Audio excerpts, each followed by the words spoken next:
मुंबईतल्या चेंबूर सांताक्रूज लिंक रोडवर एका धावत्या कारनं पेट घेतलाय। स्कोडा ॲक्टिवा ही आलिशान कार चेंबूरहून सांताक्रूजच्या दिशेने निघाली होती। यावेळी टिळकनगर या भागात अचानक कारला आग लागली। आग लागल्याचं कळताच कार चालक आणि इतर प्रवासी प्रसंगावधान राखत कारमधून खाली उतरले। काही वेळातच आगीच्या ज्वाळांनी कारला वेढलं आणि आगीत कार संपूर्णपणे जळून खाक झाली आहे। कारला आग लागल्यानं सांताक्रूजकडे जाणारी वाहतूक काही काळासाठी ठप्प झाली होती।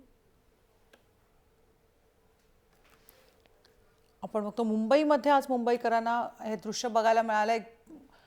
आगीने लपेटलेली कार आज आपल्याला सांताक्रूज चेंबूरच्या दरम्यान बघायला मिळाली। टिळकनगर या भागात अचानक कारला आग लागली। स्कोडा ॲक्टिवा ह्या कारला आग लागली, मात्र यामध्ये कोणतीही जीवितहानी झालेली नाही आहे। आग लागल्याचं कारला कळताच यामधले जे प्रवासी होते ते प्रवाशांनी लगेच बाहेर आले। मात्र या परिसरात काही वेळ आपण बघतोय वाहतूक ठप्प झाली होती।